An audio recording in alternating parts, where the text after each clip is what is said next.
Roger that, Kyle. Staying on him. Yo, what is up? This is your boy Guru back with a new video, and today we are on the EBR 90 now. Everyone's been grinding out this French tank missions, so I actually have the free XP, the EBR 90 on my live account, but I haven't actually played it yet. I'm kind of like taking a sabbatical from this game because I've been playing it a lot, and I don't know why. I'm just taking a break from it. But I'm on the test servers today and doing the new missions where you're supposed to be earning some stuff for fragments and stuff like that. Anyway, I decided to play the EBR 90 just to get myself familiarized with this tank. Now, this tank is a lot of fun, and that's because of the speed and the kind of mobility it has. You know, once you learn how to drive this thing the way it should be driven, like example, one of the tips that I picked up from a lot of the better players or the pro streamers, I would say, they play they play this on the cruise speed, on the top speed thing, which is it's constantly on, but you realize that it's very difficult to turn when you're in the cruise mode, you're in the top speed mode.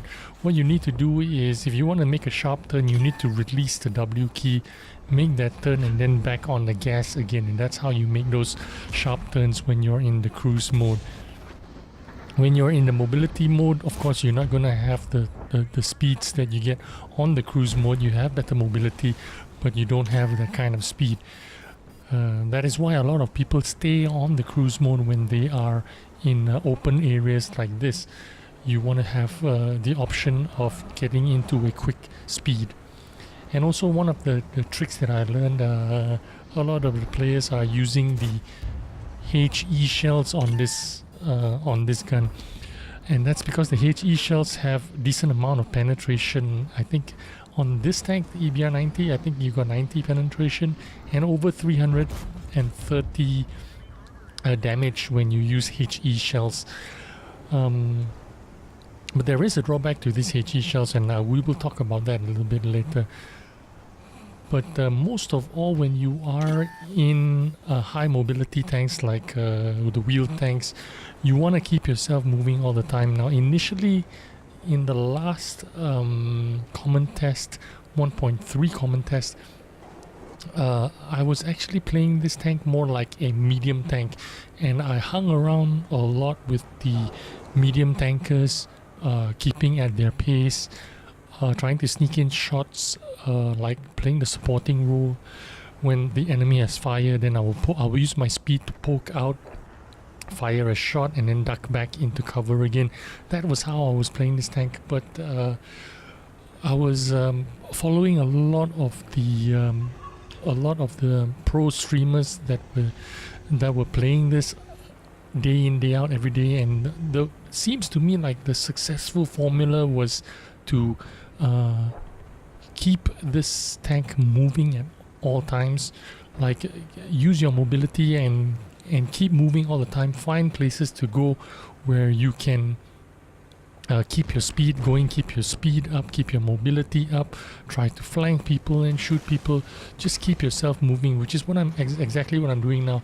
When I was stuck in that corner over on the west side, I couldn't push forward because there was an STRV and there was a E50.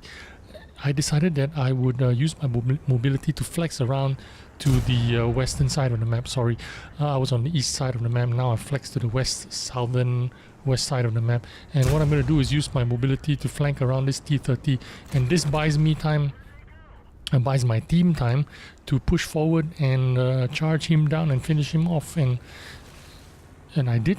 I feel like I've contributed something to the winning strategy of this team. Now I'm pushing forward. I'm using my speed again to get those spotting, try and spot people out, circle them if I can.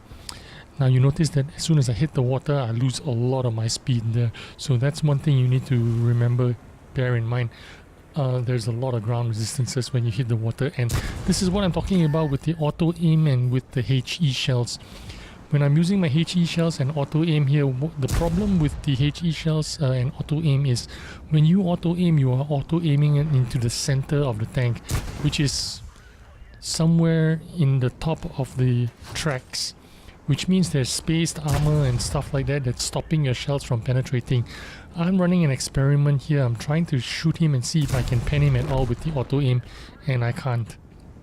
Which means that what I should have done just now there is to get out of my auto aim and use manual aim instead and shoot him on the side of his turret, where I would probably get 300 plus damage with the HE potential damage of my tank, which is something like 320 damage and 90 millimeters of penetration.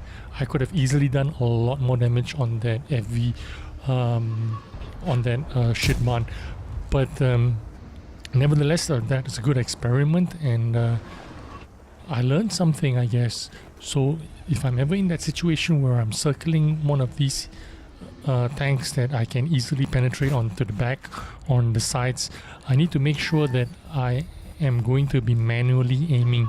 So I've got to, you know, walk and chew gum at the same time.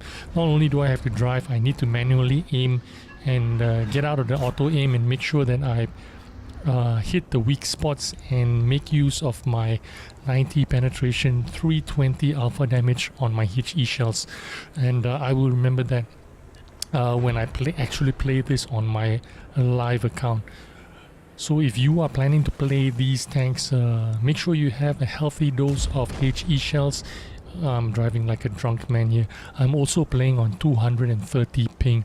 If you notice on my top left, it's really difficult to play this with high ping, high mobility tanks with high ping. It's really difficult, but you learn something, I guess, and that was my goal of this game, was try to get myself accustomed to playing this tank on my live account, and that's one of the things that I learned on this tank.